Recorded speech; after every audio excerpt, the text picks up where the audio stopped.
This message is for anybody who's ever been betrayed in their life by a friend or a family member or a partner. I think sometimes we get betrayed and we think we're moving through it because we grieve the process and we feel the feelings of being left or being hurt, being discarded or diminished in some way. And we work through it and we think we're over something, or maybe there are things we tell ourselves that we never really get over. We just kind of learn to live around, Sometimes pain is that deep. I know I certainly have some of that. But I think that one of the byproducts of living through betrayal is we have a lot of fear of it happening again. And sometimes that fear is valid because we have situations in our life where it's still happening in small, subtle ways.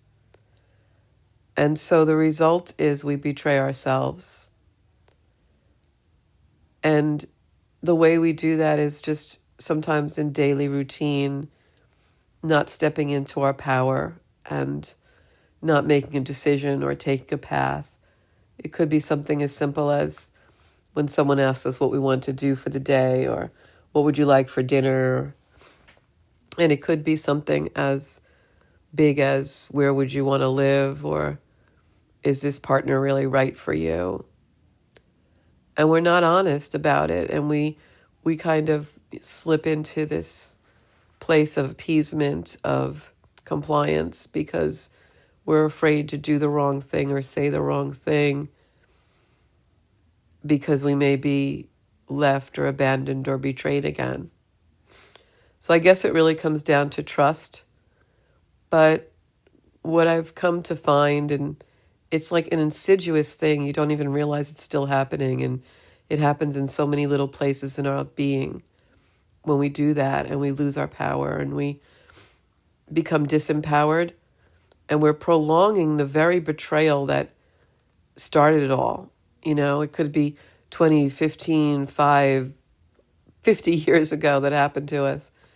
And in these little subtle nuances of not stepping forward and allowing our voice to be what it really is and empower ourselves, we're still allowing that original wound to control us in some way.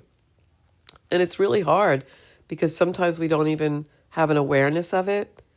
It's not just simply about people pleasing and all those silly memes that you see and posts that people do about how, oh, I'm going to stand up to this or that, or I'm going to discard this thing in my life or this person in my life, or I've found my voice. It's not exactly like that. It's just this learned behavior that's so deeply embedded that we don't even know we're doing it. And lately I've become into more and more awareness about it, and I've been really trying to find my voice and speak forward in a really simply stated and kind way. It's hard. It's hard because I never realized how subtle it could be and how much it permeates little places in our life.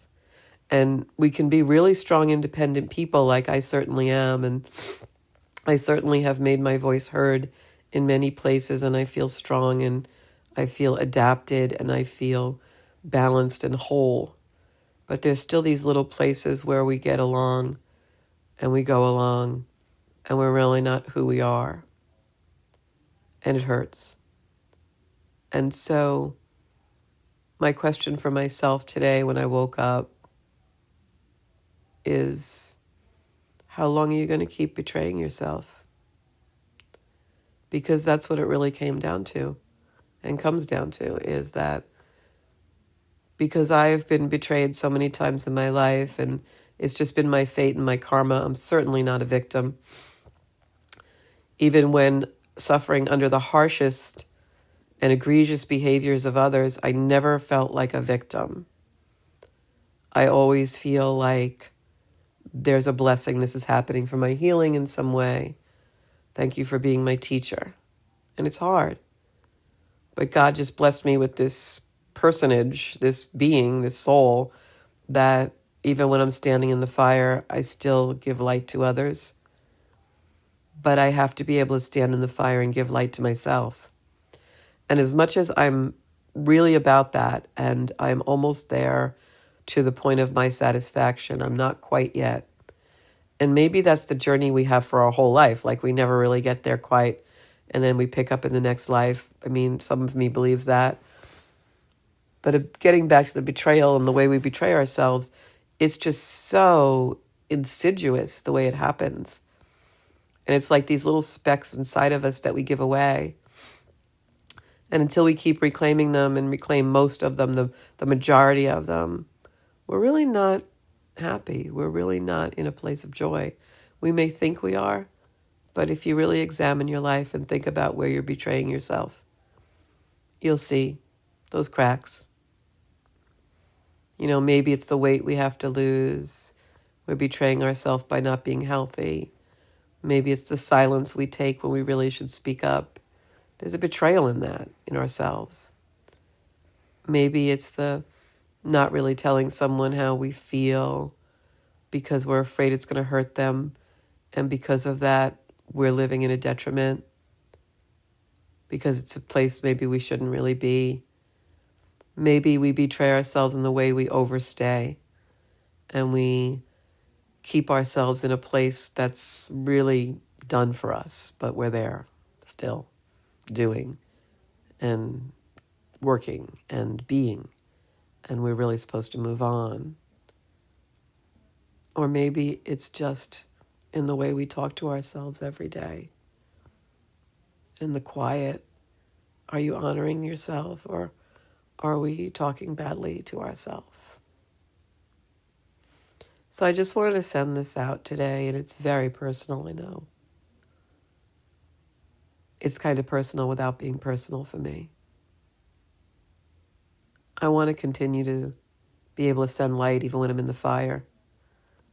And these last 2 weeks, I've taken a lot of time for myself in quiet contemplation, in isolation, in a monastic way, to grow, to write, to put something out in the world that possibly could be my legacy.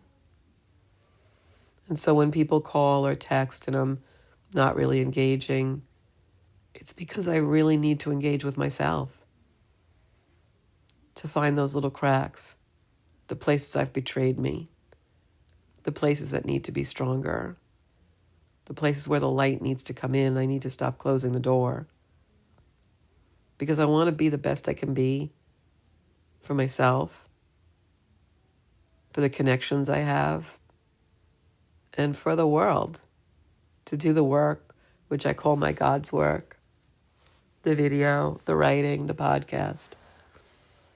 If it goes out and just helps one person, that's really great. If it goes out and no one sees it, but it helped me, that's really great. So think about, where do you betray yourself? Because that's where I'm going to be thinking about in the next few months during this eclipse season, which I'll do some videos on. And I'm finding those places and I'm using them as healing opportunities to be better. I'm not a perfect person by any means. Some people think I'm really great and some people think I'm a horrible person. And that's just what makes the world go around, I guess, just striving to be better for my own self, for the things that are important to me. I'll be back on the podcast on the 7th of September, the day of the eclipse, and I hope it's a good one. I hope it's watched because I feel like what I have to say is important, not more important than what anybody else has to say, but just sometimes I think I could help people because of where I've been. So thanks for listening this far. And my pain has a benefit if it helps one person from not ever feeling that kind of pain. My pain has a benefit because it helps me be stronger and better and wiser. I love the wisdom it all brings. But my pain also should not be unending. And so these places where I betray myself need to stop. I need to fill the cracks. And I think if everybody in the world could do that and we could have more joy, it would be so much better for all of us. And that's what I send out to all of you today. Again, thanks for listening. Thanks for allowing me to be vulnerable. It's in that vulnerability that I find connection and the energy that I source my life from, which is love.